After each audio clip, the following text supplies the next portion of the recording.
Welcome to the Hedge Knight's Handbook, a guide born from the dirt roads and dusty tourneys of George R.R. Martin's Dunk and Egg Tales. Set about a century before the events of A Game of Thrones, these novellas follow Sir Duncan the Tall, a low-born hedge knight from the slums of Flea Bottom, and his squire Egg, who is secretly Aegon Targaryen destined to become one of Westeros' kings.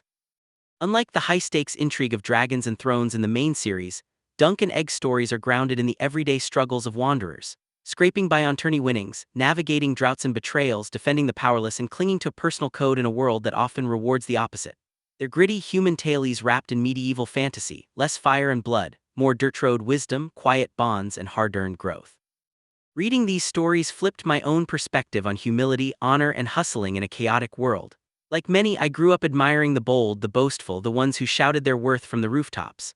But Dunk, he's a giant who doesn't need to remind anyone he's tall. He admits his flaws, owns his uncertainties, and protects the small folk not for glory but because it's right. That quiet strength hit hard, especially in a time when arrogance often masquerades as confidence, and quick wins overshadow long-term character. Westeros isn't just swords and schemes, it's a mirror for our own grind. The Seven Kingdoms reflect the messy realities we face: power imbalances, fake facades, loyalty tested by hardship, and the slow burn of personal growth. This book unpacks 12 core lessons drawn straight from Dunk and Egg's wanderings, blending the lore with real-world applications, psychology, history, modern stories, and practical steps you can take today. Whether you're in Patna navigating daily hustles, climbing a career ladder, building relationships, or just trying to be a better version of yourself, these lessons offer a hedge knight's toolkit: humble, honorable, resilient. Let's ride. Chapter 1: Humility is Real Power. Sir Duncan the Tall towers over most men, literally. Broad-shouldered, strong enough to crack shields with a swing, he could easily intimidate or boast his way through life. Yet Dunk never does. From his origins as an orphan in Flea Bottom to his life as a wandering hedge knight, he carries himself with a grounded self-awareness that refuses to inflate into arrogance. Dunk's arc is one of quiet ascent. He claims the name Sir Duncan the Tall partly because it sounds knightly, but mostly because his height is one undeniable truth he can own without pretense. He frequently recalls Sir Arlan of Penetree's teasing, "Dunk the lunk, thick as a castle wall," and internalizes it. He sees himself as slow-witted, not clever, not noble-born. This isn't self-deprecation for show, it's honest reflection that keeps his ego in check. The pinnacle comes at Ashford Meadow in The Hedge Knight. Dunk arrives as an outsider, patched armor, no retinue, mocked by guards and nobles alike. When he defends the puppeteer Tansel Too Tall from Prince Aerion Targaryen's cruelty, he faces a trial of 7. In the heat of it, Dunk doesn't posture as an unbeatable warrior. He admits doubts about his knighthood. He was never formally dubbed, though he believes he earned it through service. Yet he steps forward anyway, not to prove superiority but to do right. Small folk rally to him not because he flexes power but because he remembers his vows and treats them with dignity. A blacksmith tells him plainly they support him because a knight who remembered his vows. Dunk's response: confusion mixed with quiet gratitude. He doesn't see himself as exceptional, he's just trying. This pattern repeats in The Sworn Sword and The Mystery Knight. Dunk refuses shortcuts to power, insists on the hedge knight life to teach Egg humility, and judges knights by deeds, not banners. His humility isn't weakness, it's the foundation of his strength, earning loyalty that no arrogant lord could command. Why does humility win? Recent psychology backs Dunk's instinct. A 2025 meta-analysis on leader-expressed humility shows it uniquely predicts follower outcomes like job satisfaction, engagement, and organizational identification, even beyond transformational leadership. Humble leaders foster psychological safety, where teams voice concerns freely and admit mistakes without fear. Studies from 2024-2025 highlight how humility breaks organizational silence, boosts knowledge sharing, enhances team performance, and even improves leaders' own career success through mentoring and collaboration. Intellectual humility: admitting you might be wrong, drives thriving at work, especially for younger generations, by satisfying psychological needs and building positive attitudes. Humble leaders create ripple effects. Collective humility in teams leads to better innovation, problem-solving, and trust. In contrast, arrogance breeds resentment, blind spots, and crashes. Think overconfident tech founders whose hubris tanks companies. Abraham Lincoln embodies this. Rising from log cabin poverty with scant formal education, he assembled a team of rivals cabinet, appointing former enemies like William Seward and Salmon Chase. He listened to dissent, shared credit and blame, and led with empathy through the Civil War. His humility, treating everyone from generals to common folk with dignity, united a fractured nation. As Doris Kearns Goodwin details in Team of Rivals, Lincoln's strength lay in elevating others, not dominating them. Modern parallels? Humble startup founders often outlast flashy ones. Whitney Wolfe Herd, after co-founding Tinder, launched Bumble with a focus on empowerment and listening to users, building a billion-dollar company through grounded vision rather than ego. Or consider founders like those behind everyday innovations who credit teams and iterate quietly, scaling sustainably. In your life, humility opens doors arrogance slams shut. Dunk teaches, true power isn't forcing respect, it's earning it through consistent, quiet integrity. Actionable steps to cultivate humility like Dunk. 1. Self-reflection journal daily. Write 3 areas where you fall short or could improve. Channel Dunk the Lunk, own your limits to free energy from defensiveness. 2. The small folk check before decisions. Ask, how does this affect those with less power? Dunk defended Tansel instinctively. Practice by amplifying overlooked voices at work or in your community. 3. Listen first, speak last in conversations or meetings. Let others finish fully. Track interruptions, aim to cut them in half weekly. Humble leaders respect diverse views, boosting satisfaction. 4. Gratitude audit each evening. Note 3 people who helped you and why. Dunk never forgot small folk loyalty, acknowledging others curbs ego. 5. Humility challenge weekly. Admit a mistake publicly when safe. Say, I was wrong about that. Observe how it builds respect, not diminishes it. 6. Seek feedback from below. Ask input from juniors or small folk equivalents. Dunk learned from Egg, value perspectives from all levels. Humility is real power because it builds trust, invites loyalty, and withstands trials. Dunk starts mocked and doubted yet ends respected across kingdoms, not through conquest but consistency. In your own kingdoms, embrace the Hedge Knight way, stay humble, own flaws, protect the weak. The arrogant shine briefly, the humble endure. Chapter 2: True leadership equals protecting the weak. In the brutal hierarchy of Westeros, where lords and princes wield power like weapons, true leadership rarely looks like domination or conquest. For Sir Duncan the Tall, leadership means something simpler and far more profound, standing between the powerful and the powerless, shielding those who cannot shield themselves. Dunk's defining act in The Hedge Knight, the first novella, sets this principle in stone. At Ashford Meadow during a festival of tourneys and merriment, a Dornish puppeteer named Tansel Too Tall performs a show where a brave knight slays a dragon.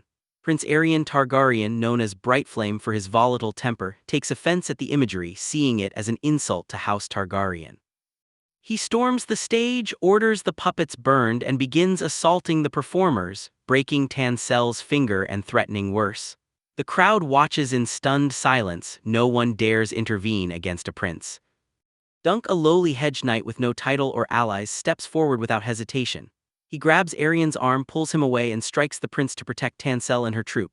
The act costs him dearly. He's arrested, faces mutilation or death, and ends up in a trial of 7 that could end his life. Yet Dunk never wavers. When questioned later, he explains simply, she was being hurt and no one else would help. For Dunk, leadership isn't about commanding armies or claiming thrones. It's about protecting the small folk, the vulnerable, the ones society deems expendable. This theme echoes through the series. In The Sworn Sword, Dunk stands against injustice during a drought-fueled conflict between lords, siding with the oppressed rather than the powerful. In The Mystery Knight, he uncovers plots and protects innocence amid tournament intrigue. And through it all, he mentors Egg, the hidden Prince Aegon Targaryen, teaching the future king that real power serves the weak, not exploits them.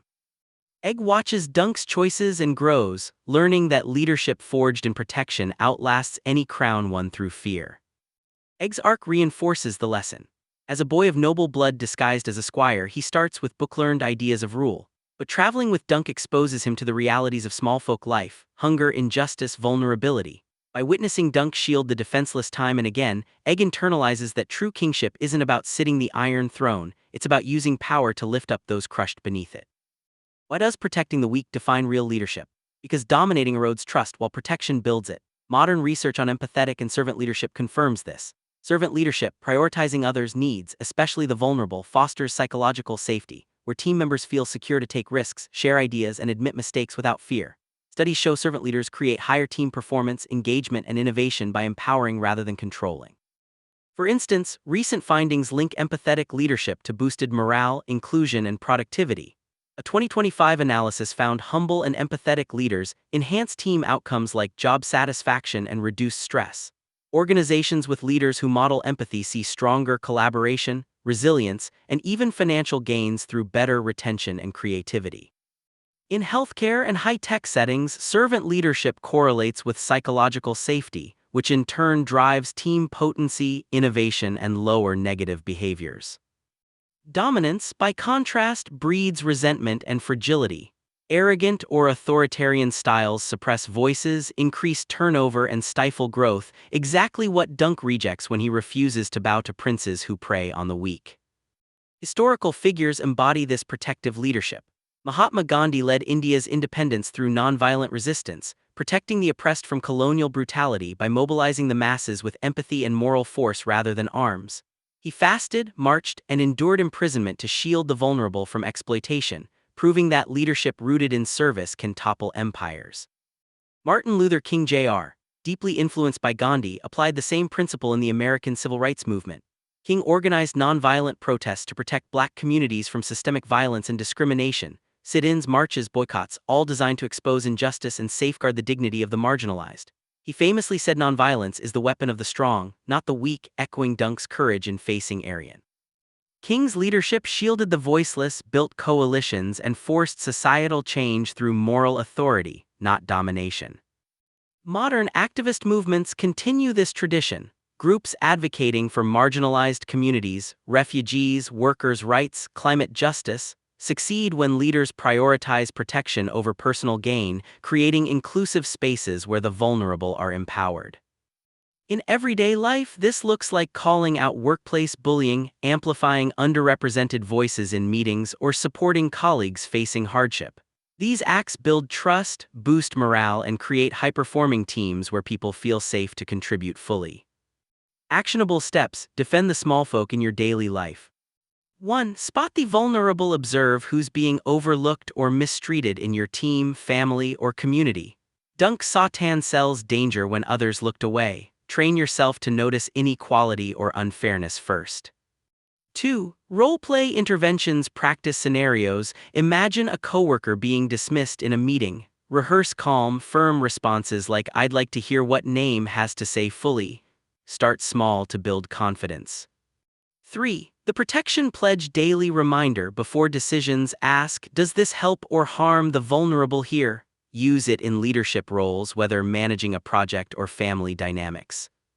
4. Amplify voices in group settings. Redirect conversation to include quieter members. What do you think? Name. Empathetic leaders actively shield by elevating. 5. Build psychological safety. Admit your own mistakes publicly to model vulnerability. Encourage open feedback without judgment. Research shows this directly improves team performance and engagement. 6. Stand when it counts. When injustice arises, act even if risky. Dunk faced a prince. Your version might be challenging a superior or supporting a friend in need. Start with low-stakes practice to grow courage. True leadership protects the weak because it forges unbreakable bonds, inspires loyalty, and creates lasting change. Dunk didn't seek glory, he sought justice. In doing so, he taught Egg and us that power without protection is tyranny, power used to shield is legacy. In your own kingdoms, be it Patna's streets, office battles, or personal circles, lead like Dunk, stand for the small folk. The world needs more hedge knights who remember their vows. Chapter 3. Wisdom comes from experience, not books. In the rolling hills and dusty roads of Westeros, knowledge takes many forms. Egg, the squire with a secret royal bloodline, arrives armed with scrolls, histories, and the polished lessons of Meisters. He can recite the lineages of great houses, quote ancient treaties, and explain the intricacies of court politics. Dunk, his hedge knight mentor, knows none of that. What Dunk possesses is harder-earned. Street smarts from flea-bottom alleys, survival instincts honed by years of hunger and hardship, and the raw intuition that comes from living close to the ground. Their dynamic shines brightest in The Sworn Sword, the second novella. Amid a brutal drought gripping the Reach, two neighboring lords, Eustace Osprey and Rohan Weber the Red Widow, clash over water rights. A dam built by Weber diverts a stream, starving Osprey's lands. Egg, drawing on his book-learned knowledge of law and history, analyzes the situation with princely logic: alliances, precedents, the king's justice. He urges diplomatic approaches based on what he's read in tomes about feudal obligations and royal decrees. Dunk, however, sees the human cost first. He observes the cracked earth, the suffering smallfolk, the desperation in the eyes of farmers. When tensions boil over into potential war, Dunk's instincts guide him. He negotiates directly, confronts the realities on the ground, and ultimately helps broker peace by addressing the immediate suffering rather than relying on abstract rules. Egg's theoretical understanding is valuable, but it's Dunk's lived experience, knowing what hunger feels like, how fear drives people, how small acts of fairness can diffuse rage, that saves the day. Dunk doesn't outsmart the lords with clever arguments, he outfeels them, reading the room and the land in ways no book could teach. This clash repeats subtly across the tailies. In The Hedge Knight, Egg's history lessons help identify knights and tourney strategies, but Dunk's gut sense of right and wrong drives his defense of Tansel. In The Mystery Knight, Egg spots historical patterns and plots, yet Dunk's street-honed radar for deception and loyalty cuts through the facades. Egg learns from Dunk that wisdom isn't memorized, it's forged in the fire of real encounters. George R.R. Martin draws this contrast deliberately. Book smarts provide frameworks, but experience builds judgment. Egg starts as the educated one, but by journey's end, he's absorbing Dunk's practical wisdom, preparing to rule with both head and heart. Why does experience often trump pure book knowledge? David Kolb's experiential learning theory explains it perfectly. Kolb describes learning as a cyclical process with 4 stages. Concrete experience, having a real encounter or doing something. Reflective observation, reviewing and reflecting on that experience. Abstract conceptualization, forming theories or conclusions from the reflection. Active experimentation, testing those ideas in new situations. True learning loops through all 4, transforming raw experience into deep understanding. Books excel at abstract conceptualization, delivering theories ready-made, but they skip the concrete experience and reflection that make knowledge stick and adapt. Kolb's model shows why hands-on learners often outpace purely academic ones. Experience creates personal meaning, emotional connection, and adaptability that rote study rarely matches. Real-world stories prove it. Steve Jobs, the iconic college dropout, left Reed College after 6 months because he couldn't see the value in required classes. Instead, he dropped in on courses that sparked his curiosity, including a calligraphy class that seemed impractical at the time. He learned about beautiful fonts, typography rules, and spacing, knowledge with no immediate application. 10 years later, designing the Macintosh, it all connected. The Mac became the first personal computer with elegant, proportional fonts and multiple typefaces, revolutionizing design. Jobs later reflected, "If I had never dropped out, I would have never dropped in on this calligraphy class, and personal computers might not have the wonderful typography that they do." Looking forward, the dots didn't connect. Looking backward, experience revealed priceless wisdom. Jobs' success stemmed from following intuition through lived exploration, not structured curricula. Pop culture captures this beautifully in The Karate Kid 1984. Daniel LaRusso arrives eager to learn karate from Mr. Miyagi, expecting quick techniques and fights. Instead, Miyagi assigns endless chores. Wax on, wax off, circular motions, polishing cars, sand the floor, side-to-side sweeps, paint the fence, up and down strokes, paint the house. Daniel grows frustrated, thinking he's being used for free labor. When bullies attack, Miyagi unleashes a flurry of moves, and Daniel instinctively blocks them using the exact motions drilled through repetition. The chores weren't busy work, they built muscle memory, balance, and instinctive defense. Miyagi's method, wisdom emerges from disciplined experience, not abstract instruction. Daniel's aha moment mirrors Dunk's practical edge. Repetitive, real-world doing creates automatic, reliable skill that theory alone can't replicate. In modern life, this plays out everywhere.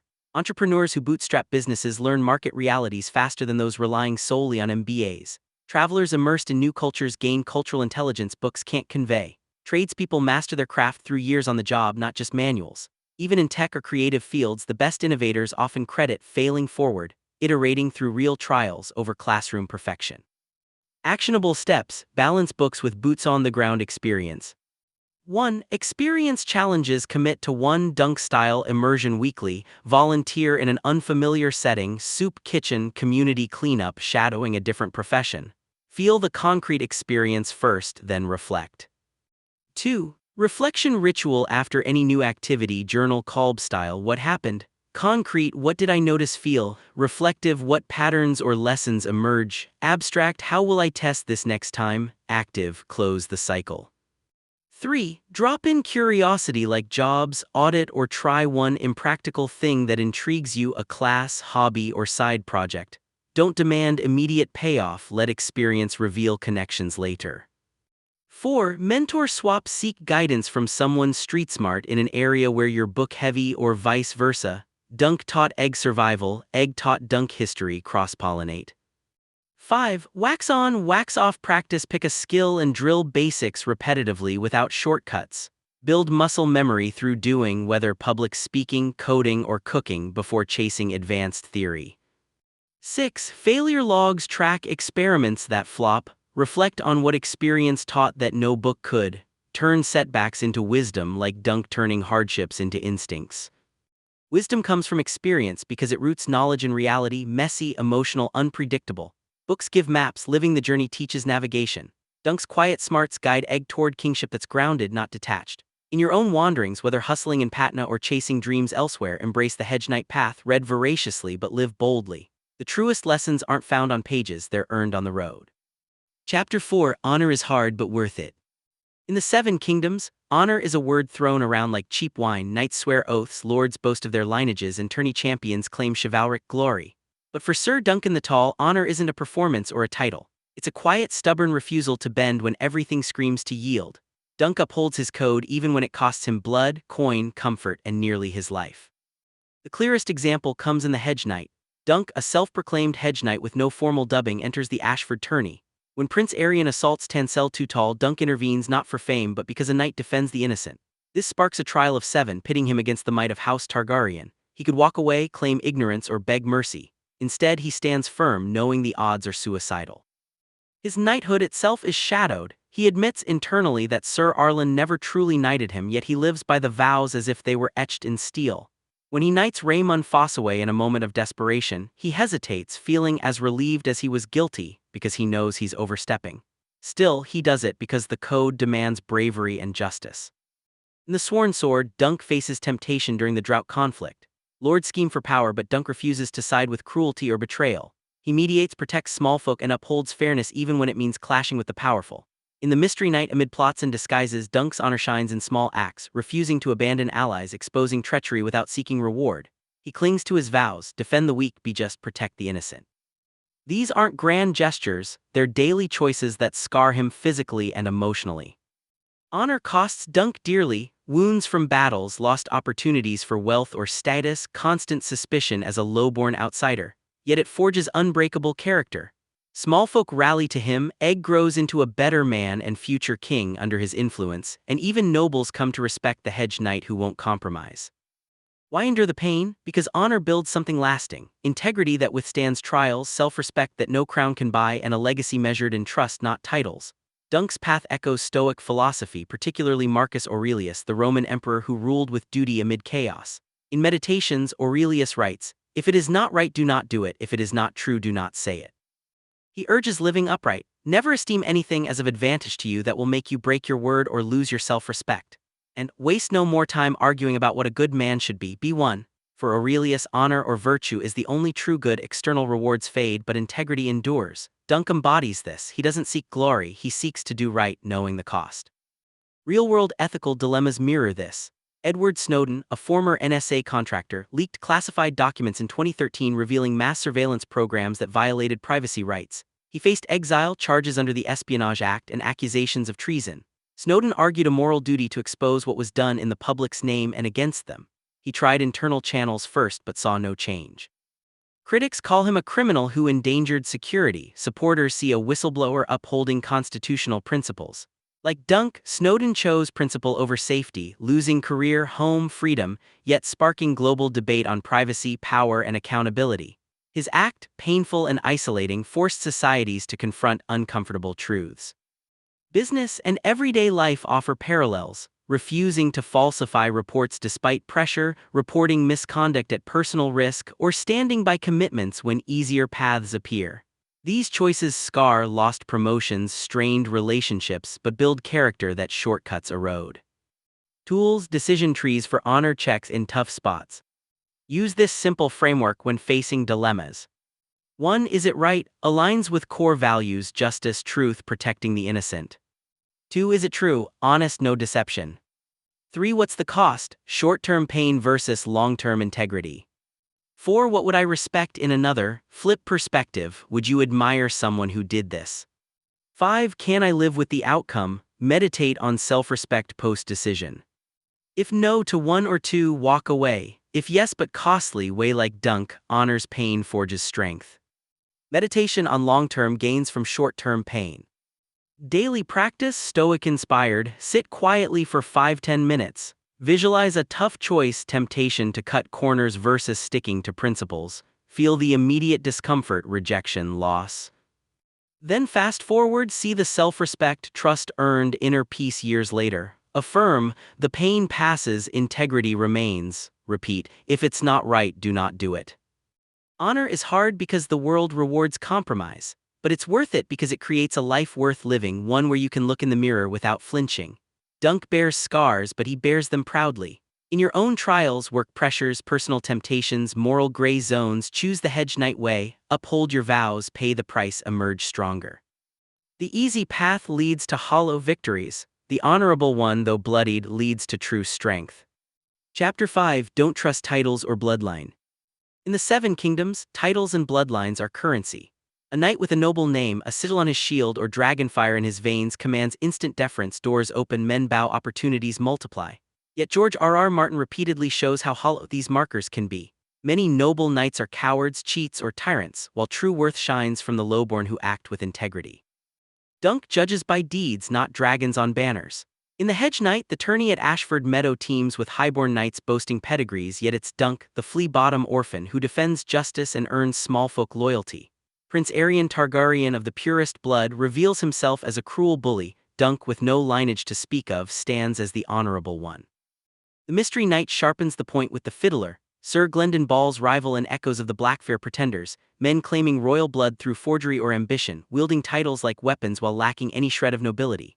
Dunk sees through the facade. A knight's worth lies in his actions, not his ancestry. He respects Sir Glendon for his prowess and heart, despite humble origins, and distrusts those who lean on inherited glory. Even Egg, hidden prince though he is, learns from Dunk to value character over crown, foreshadowing a king who might rule with merit in mind.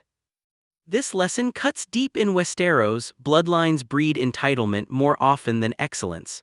Titles can mask incompetence or malice. Dunk's lens, observe behavior, weigh deeds, protects him from deception and guides him to real allies. Modern parallels abound, especially in nepotism, nepo-bobbies, that dominate Hollywood and politics. In entertainment, the Nepo baby discourse exploded in recent years, with TikTok and media spotlighting how celebrity offspring land roles, deals, and visibility through family ties rather than pure audition merit.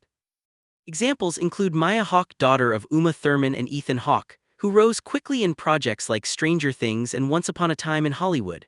Jack Quaid, son of Meg Ryan and Dennis Quaid, prominent in The Boys, Zoe Kravitz, Lenny Kravitz, and Lisa Bonet, and many others like Margaret Qualley, Dakota Johnson, and Maud Apatow.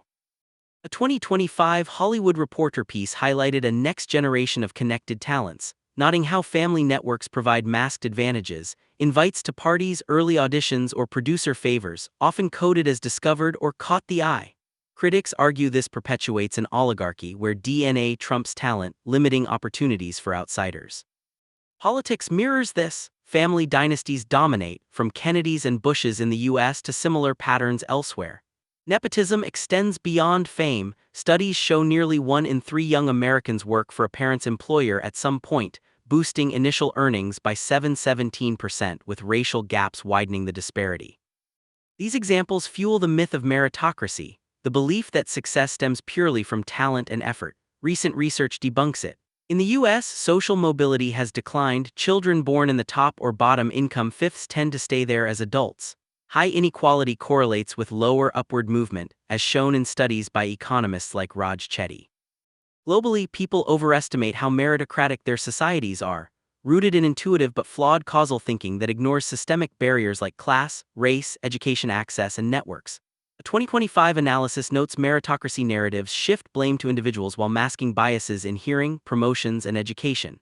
Gender and ethnic pay gaps persist even with equal qualifications. Contrast this with true underdogs who rise without bloodline advantages. Oprah Winfrey's story stands out. born in rural Mississippi poverty in 1954 to a teenage single mother, raised partly by her grandmother in extreme hardship, wearing potato sack dresses, facing abuse and instability, she had no family connections in media. Through sheer talent, resilience, and opportunity, seized a scholarship to Tennessee State University, early radio/TV jobs earned on merit, she built an empire, becoming the first black female billionaire in media with a net worth around $3 billion. No inheritance, no famous parents, just grit and ability. Dunk teaches respect actions, not status. A title or bloodline might open the first door, but only deeds keep it open. Actionables, action audits for people in your life. 1. Observe over time, track behaviors for a week or month. Does this person deliver on promises, treat others fairly, own mistakes, ignore resumes or titles, focus on consistent actions? 2. Deed-focused questions when evaluating someone, colleague, friend, partner. What have they actually done? How do they act under pressure? What impact do they have on others? Dunk sized up knights by their choices in crisis. 3. Bias check. Notice when you defer to status automatically, fancy degree, family name, connections. Pause and ask, what evidence do I have of their worth beyond this? 4. Merit journal weekly. Note one person who impressed you through actions alone, no pedigree involved. Celebrate the operas in your world. 5. Network audit. Review your circle. How many got there via merit versus connections? Diversify intentionally. Seek out hedge knights who prove themselves daily. Don't trust titles or bloodline because they often conceal weakness rather than reveal strength. Dunk's judgment, deeds over dragons, builds real respect and protects against betrayal. In your kingdoms, whether Patna hustles or global climbs, judge by what people do, not who they claim to be. True nobility isn't inherited, it's earned. Chapter 6. Courage is acting even when you're scared. Sir Duncan the Tall is no stranger to fear. He's a giant of a man, skilled with sword and lance, yet in every major confrontation, from the trial of 7 at Ashford to clashes in the Reach and the intrigue at Whitewalls, Dunk feels terror clawing at his gut. His heart pounds, his palms sweat, his mind races with visions of defeat, mutilation, or death, but he never lets fear stop him. He charges anyway. In the Hedge Knight, facing a trial of 7 against the flower of Targaryen knighthood, Dunk knows the odds are grim. He's outnumbered, outarmored, and fighting for a cause most consider foolish, defending a puppeteer from a prince's cruelty. As the trial begins, he admits inwardly that he's afraid. His bowels were water, yet he lowers his lance and rides. Later, when the fighting turns desperate, he keeps going, protecting allies, refusing to yield even as wounds mount. Fear doesn't vanish, Dunk simply acts through it. This repeats in the Sworn Sword. When confrontation looms over the dam and drought, Dunk stands ready to fight despite knowing he's one hedge knight against lords with armies. In the Mystery Knight, amid tournament plots and hidden daggers, he confronts danger head-on, terrified of failure, of losing egg, of being exposed as no true knight, yet he steps forward every time. George R.R. Martin has emphasized this in interviews. True courage isn't the absence of fear, it's doing what needs doing despite being scared. Dunk isn't fearless, he's human. His bravery lies in the choice to move anyway. He tells egg variations of a man can be brave when there's nothing to be afraid of. But the real test comes when fear is screaming loudest. The myth that brave people feel no fear is dangerous. It makes ordinary people think courage is reserved for the fearless few. In reality, courage is ordinary people doing extraordinary things while frightened. Psychological research supports this. Fear is a natural response that sharpens focus and mobilizes energy. What matters is whether we let it paralyze us or channel it into action. Studies on courage show it often involves approach behavior in the face of threat, moving toward danger rather than away. People who act courageously report high fear levels beforehand, but they proceed because the value of the action outweighs the risk. Historical examples abound. During World War II, ordinary soldiers, pilots, and resistance fighters routinely acted despite paralyzing fear. Take Witold Pilecki, a Polish soldier who voluntarily got himself arrested and sent to Auschwitz in 1940 to gather intelligence and organize resistance from inside. He described constant terror, yet he stayed, documented atrocities, and eventually escaped to report to the Allies. His courage wasn't fearlessness, it was choosing to act for a greater cause while terrified. Everyday courage follows the same pattern. Someone with social anxiety giving a presentation that could make or break their career. A parent standing up to an abusive situation to protect their child, a whistleblower reporting misconduct knowing retaliation is likely.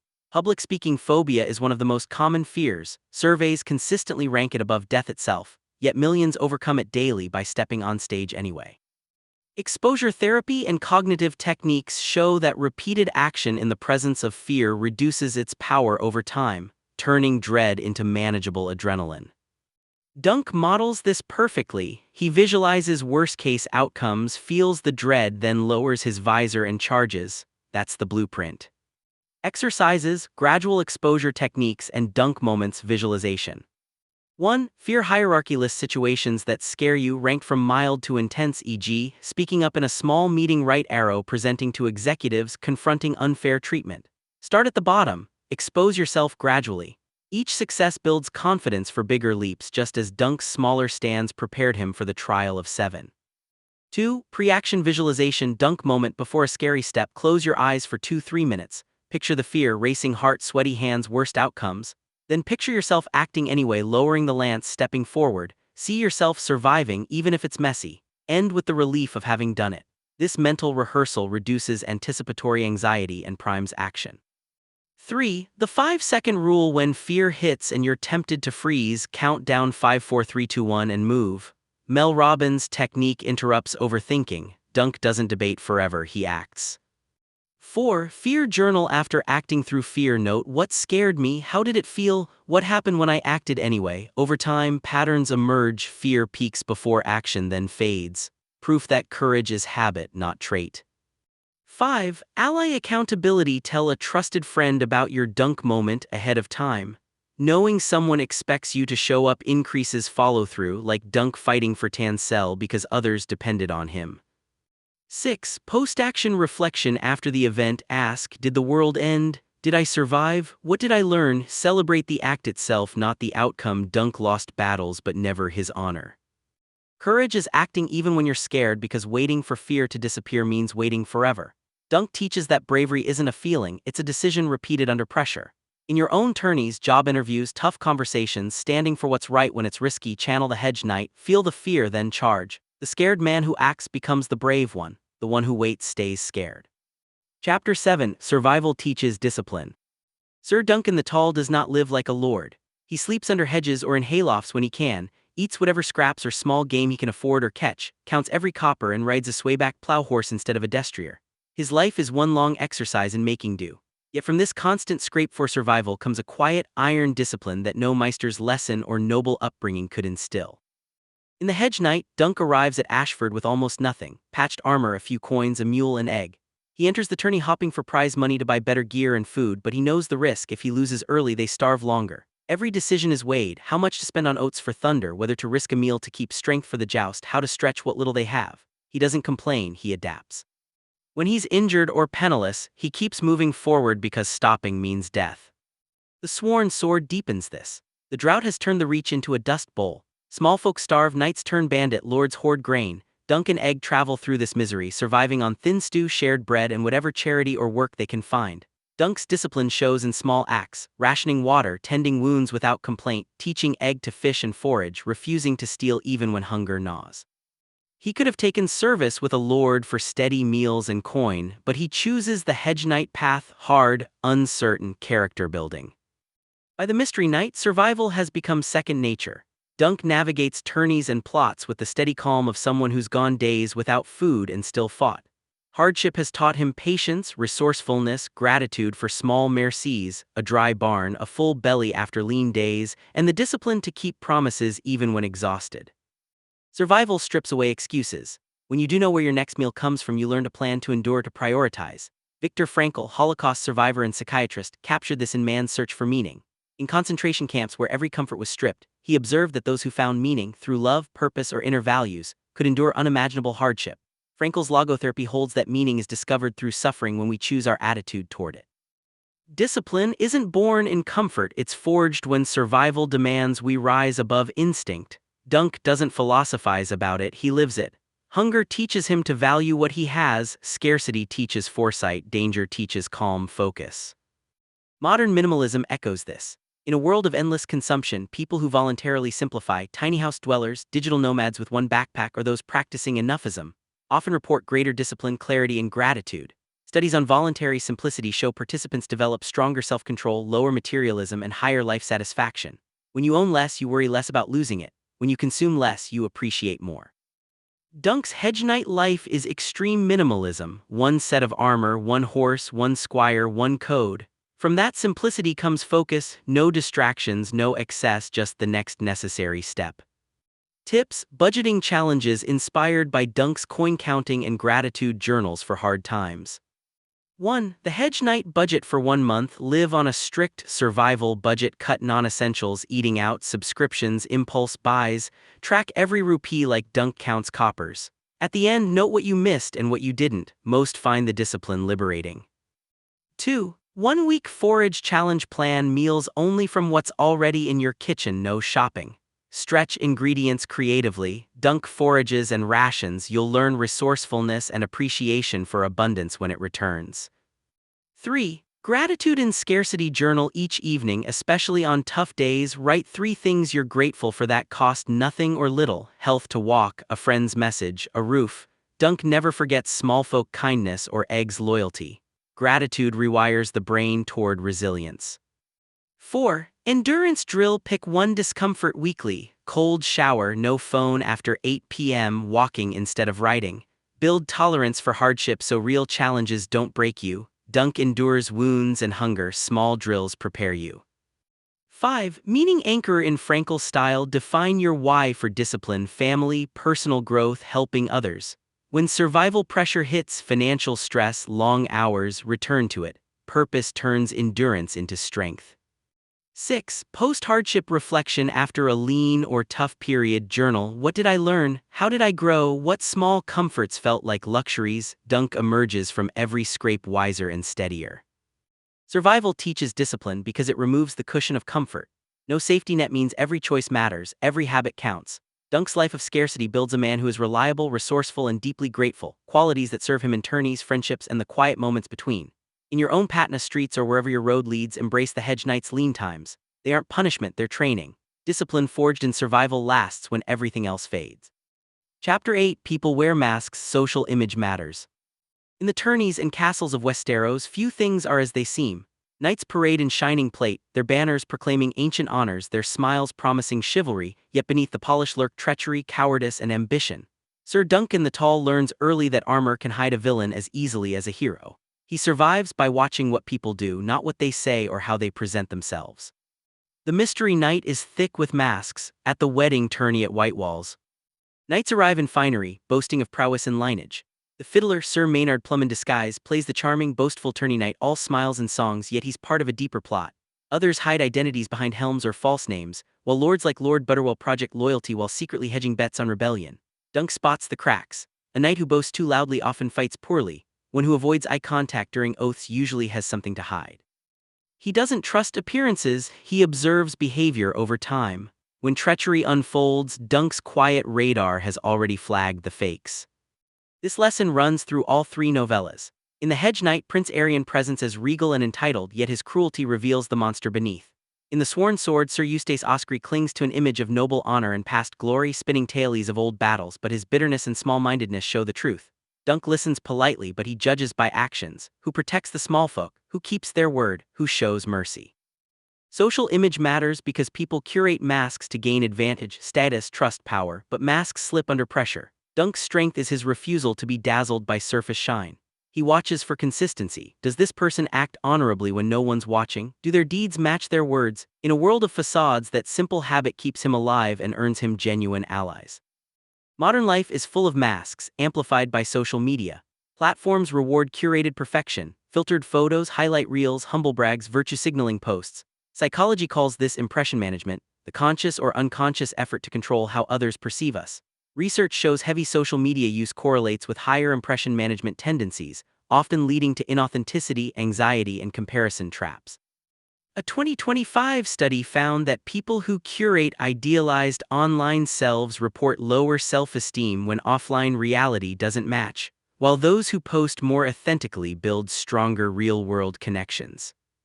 The consequences are real. Workplace performers project confidence and competence through polished presentations and networking, yet underperform when actual work is required.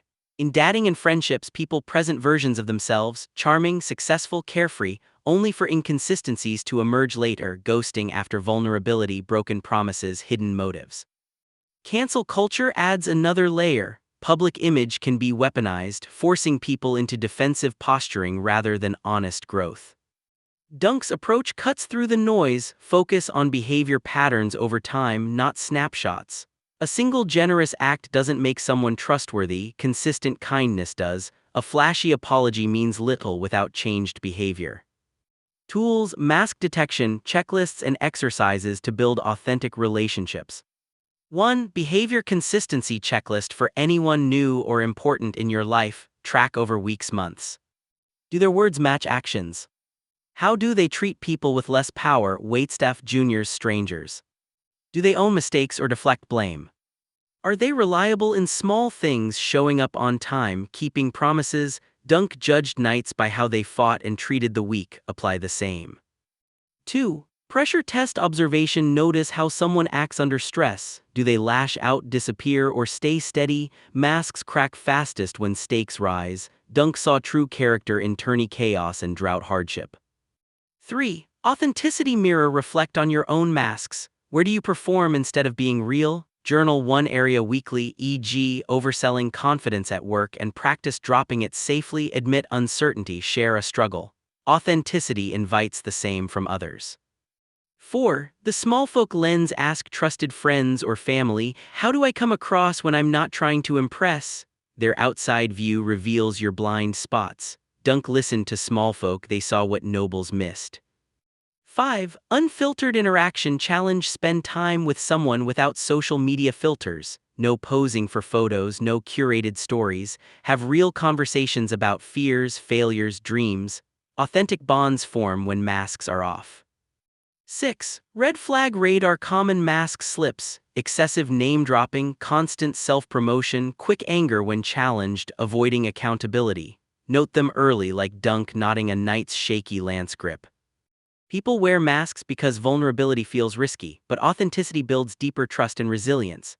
Dunk survives plots and betrayals because he sees through facades, he watches actions, not armor. In your own world, Patna streets, offices, friendships cultivate the same quiet vigilance. Don't be dazzled by shine, look for substance. The people worth keeping are the ones whose deeds match their words even when no one's watching. Chapter 9. Loyalty is rare, choose your people carefully. In a realm where alliances shift with the wind and oaths break as easily as bread, true loyalty stands out like a beacon in fog. Sir Duncan the Tall finds it in one place, his bond with Egg. Amid betrayals, schemes, and self-interest, their relationship is pure, tested, and unbreakable. Dunk protects Egg as more than a squire, he treats him as family.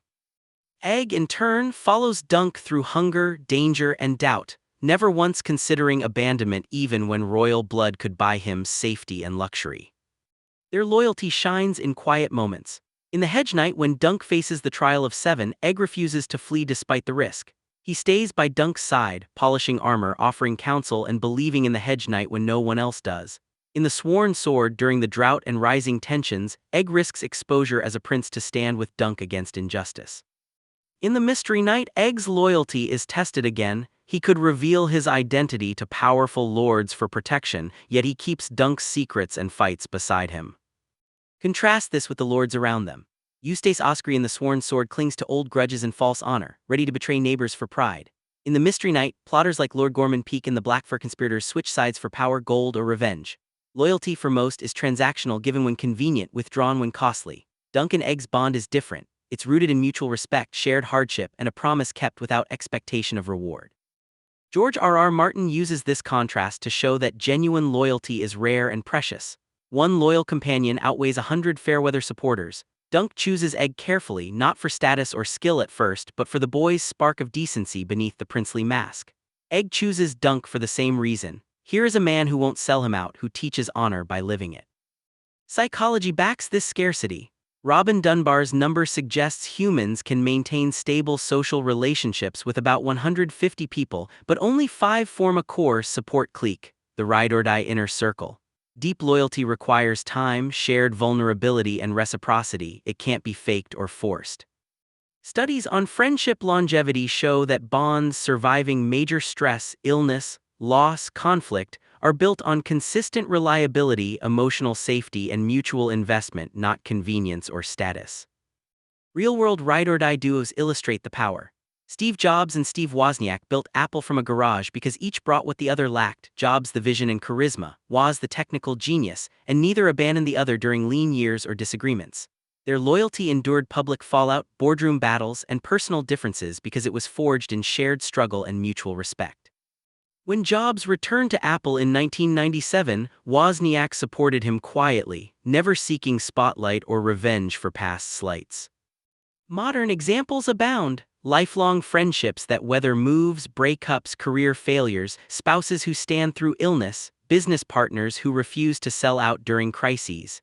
These rare bonds provide resilience, emotional anchors when the world turns hostile. Dunk teaches: choose carefully, test loyalty in small ways before trusting with big things. One true ally can change everything; a crowd of opportunists can destroy you. Advice: vetting friends with loyalty trials and nurturing bonds like a squire's oath. 1. Small trust tests start with low-stakes reliability. Do they show up when they say they will? Return borrowed items. Keep small confidences. Dunk watched how knights treated small folk. Observe how people treat those who can't benefit them. 2. Stress observation. Notice behavior during tough times. Do they check in when you're struggling, offer help without being asked, or vanish when things get hard? True loyalty shows up in adversity, like eggs staying through Dunk's trials. 3. Reciprocity check. Give support freely.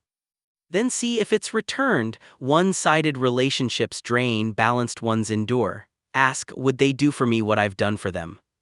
4. The squire's oath exercise. When a bond feels solid, make a quiet personal vow: I will stand by this person through hardship as they have for me.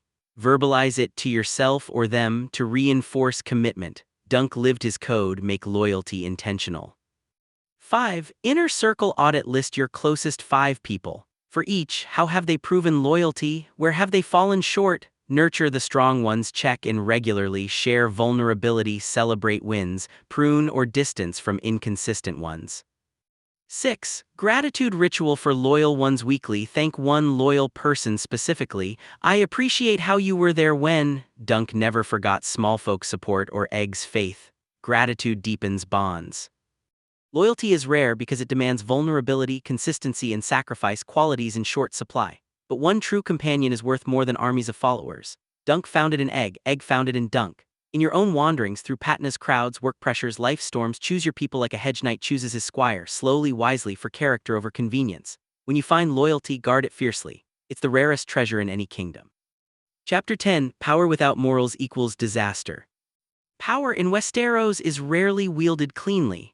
Lords, princes, and would-be kings chase it for ego, revenge, wealth, or the thrill of bending others to their will. Without a moral anchor, that pursuit turns destructive, first for others, then inevitably for themselves. The Blackfyre rebellion looms over the Dunk and Egg tailies like a shadow. Demon Blackfyre, legitimized bastard of Aegon IV, claimed the Iron Throne in 196 AC with the support of many lords who saw him as stronger, more charismatic, more kingly than the frail Daeron II. The rebellion was fueled by pride, ambition, and the promise of glory. Demon's supporters, knights, lords, sellswords, fought not for justice or the realm's good, but for personal gain, old grudges, or the allure of a dragon-blooded king who looked the part. The war tore the realm apart, left fields soaked in blood, and ended with Demon's death at the Redgrass Field. His cause collapsed because it rested on ego and entitlement, not principle. Even the loyalists who survived carried scars of a fight that served no higher good. In the novellas themselves, this plays out on smaller scales. Prince Aerion Brightflame in The Hedge Knight wields his royal power like a club, burning puppets, assaulting smallfolk, demanding trial by combat to salve his pride. His cruelty is unchecked by morals. The result is chaos, near war, and his own humiliation. In The Sworn Sword, both Lord Eustace Osprey and Lady Rohan Weber, the Red Widow, let personal bitterness and desire for dominance escalate a water dispute into potential bloodshed. Osprey's obsession with past glories blinds him to reason. Weber's ruthless pragmatism nearly drowns smallfolk lands. Neither side starts with justice in mind, only winning. Dunk stands as the counterexample. He has physical power, strength, skill at arms, growing reputation, yet he never uses it for personal gain. He protects the weak, keeps his word, refuses shortcuts. His strength serves a moral code, so it builds rather than destroys. History and modernity are littered with the fallout of amoral power. The Roman Emperor Nero, 5468 AD, inherited immense authority and squandered it on vanity, paranoia, and cruelty. He murdered family members, persecuted Christians, fiddled or at least partied while Rome burned in 64 AD, whether literally or not, and seized property to fund extravagance. Without moral restraint, his power became tyranny. He was declared a public enemy and committed suicide as rebellion closed in. Nero's reign shows how unchecked ego turns authority into self-destruction. Corporate scandals follow the pattern.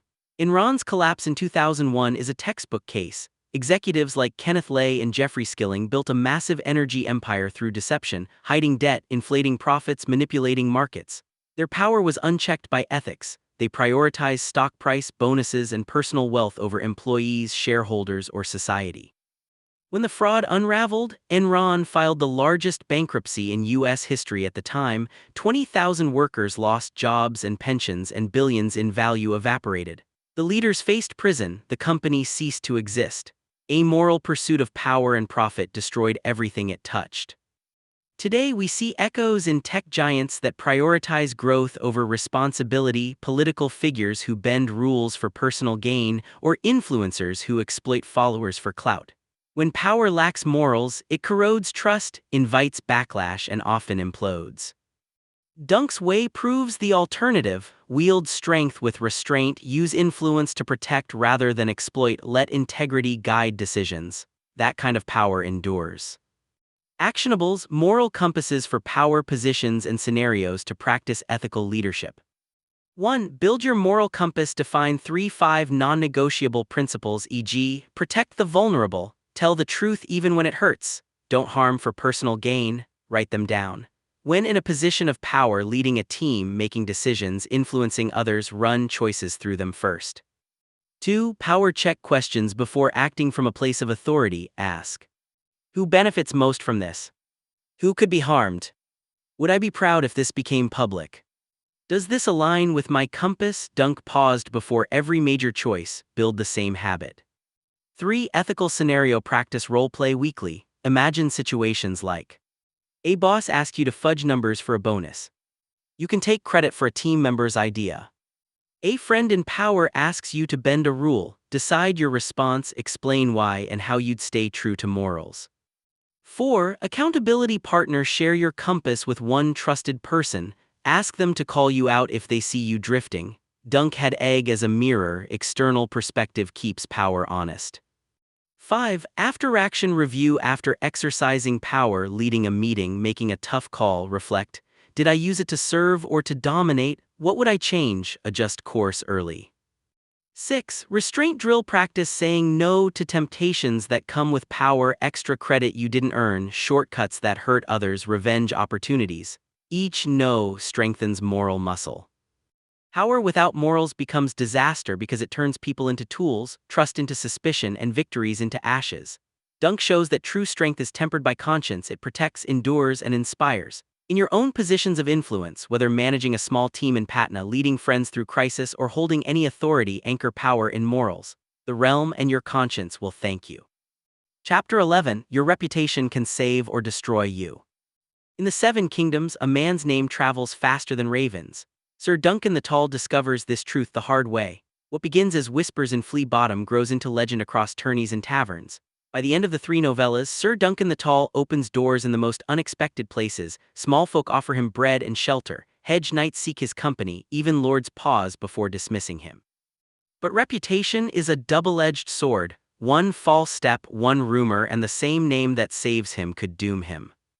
In The Hedge Knight, Dunk starts as nobody, a tall, patched-up hedge knight mocked at Ashford's gates. His defense of Tansel too tall and survival of the Trial of Seven change everything. Word spreads: the lowborn giant who stood against a Targaryen prince for a puppeteer's honor. Small folk cheer him, knights respect him. That reputation follows him into the Sworn Sword, where farmers and villagers recognize him and offer aid during the drought, trusting him because of what they've heard. In The Mystery Knight, his name alone makes conspirators wary. He's no longer invisible. He's a known quantity, a man who keeps his vows and protects the weak. One act of courage ripples outward, building a shield of goodwill that protects him in future dangers. But Dunk also knows the flip side. Rumors of his uncertain knighthood, he was never formally dubbed, dog him. Whispers that he's a pretender or a brute could have ruined him if not countered by consistent honorable deeds. Reputation is fragile, built slowly through actions, destroyed quickly by a single misstep or malicious tale. George R.R. Martin shows reputation as currency in a world without banks. It opens gates, secures allies, deters enemies. Lose it and even the strongest sword-arm struggles.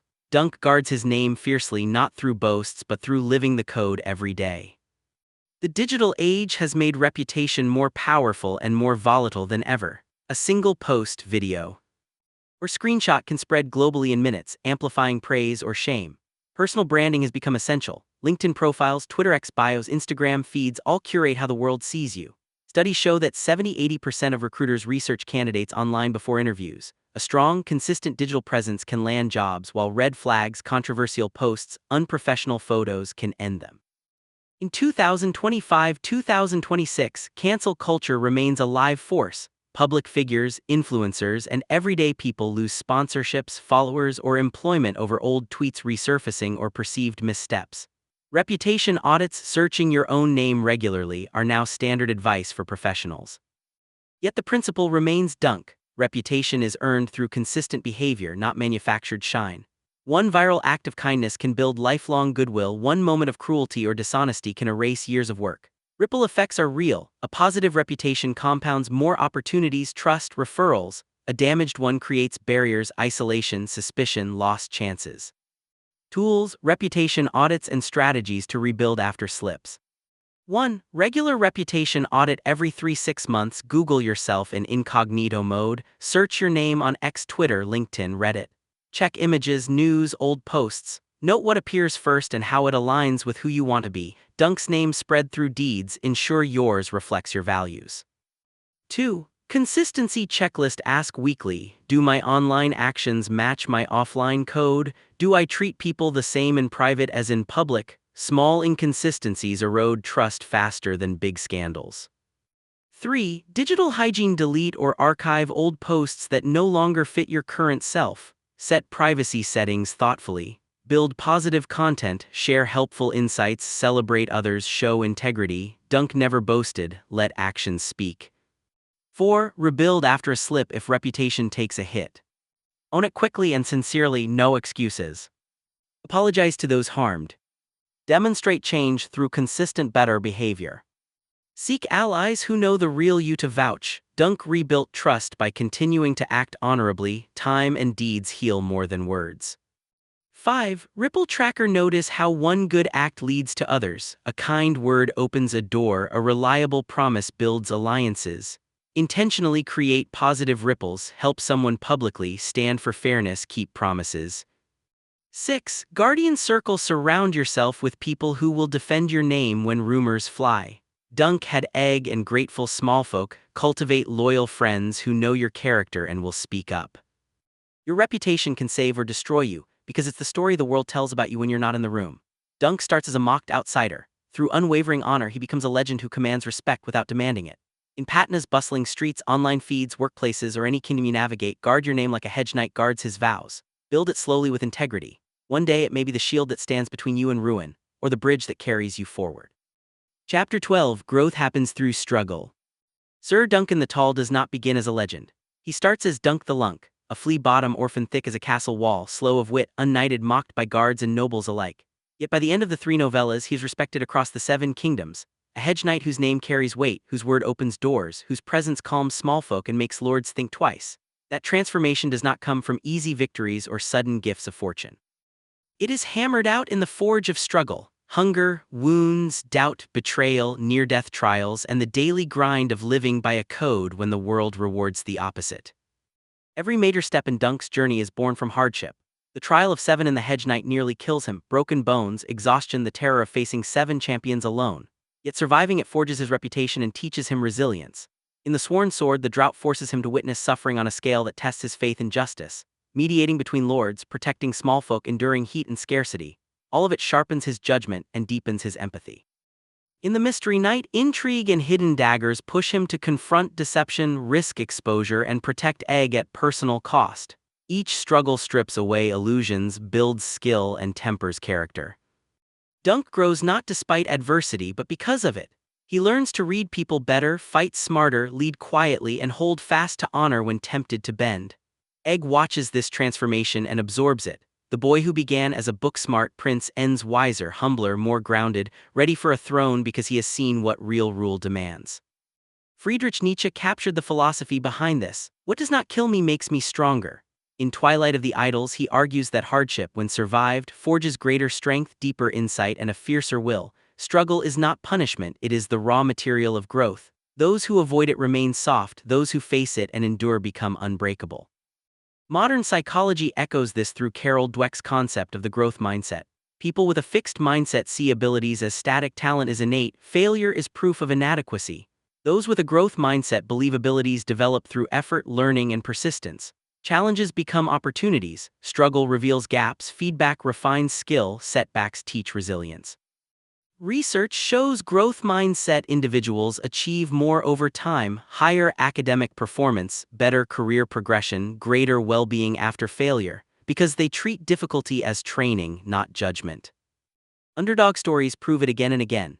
J.K. Rowling wrote the first Harry Potter manuscript as a single mother on welfare in Edinburgh, battling depression, poverty, and repeated rejections from publishers. 12 houses turned it down before Bloomsbury took a chance. Those years of struggle, of writing in cafes to stay warm, of facing doubt and hardship sharpened her craft, deepened her empathy for outsiders, and fueled the emotional truth that makes the series resonate. Without that adversity, the story might have been competent but never extraordinary. Every Hedge Knight's path is the same: no glory without grit. Struggle is the forge, you either break or become stronger. Exercises, reflection on past struggles and goal setting through night quests. 1. Struggle reflection journal. Choose one hard period from your past: failure, loss, financial strain, rejection. Write. What hurt most at the time? What skills, insights, or strengths did you gain because of it? How are you different, better, now? Dunk never forgot his scars, they reminded him of his growth. 2. Night quest framework. Set a meaningful goal that scares you a little. Break it into quests. The trial, the first big challenge, e.g., applying for a job, starting a side project. The hard road, daily discipline through discomfort. The forge, moments of failure or setback, reflect and adjust, celebrate completion not just with reward but with reflection. What did this forge in me? 3. Growth mindset affirmation. Practice daily. Replace "I'm not good at this" with "I'm not good at this yet." When facing struggle, say, "This is training." Channel Dunk. I'm thick as a castle wall, but walls can stand. 4. Adversity log. Track current challenges weekly. What's hard right now? What small step can I take today? How might this make me stronger in 6 months? Turn pain into purpose. 5. Mentor mirror. Like Egg learning from Dunk, find someone who has grown through hardship. Ask, what did your toughest time teach you? Their story normalizes struggle and inspires. 6. Gratitude for the forge. End each tough day nodding one thing struggle taught you. Even small: patience, empathy, grit. Dunk emerged grateful for every scar. Growth happens through struggle because adversity forces adaptation, reveals limits, and builds what comfort never can. Resilience, wisdom, character. Dunk begins as a mocked nobody and ends as a respected knight because he never ran from the forge, he stepped into it again and again. In your own kingdoms, Patna's daily battles, career climbs, personal trials, embrace the struggle. It is not the enemy of growth, it is the maker of it. The hedge knight who endures becomes the man worth following.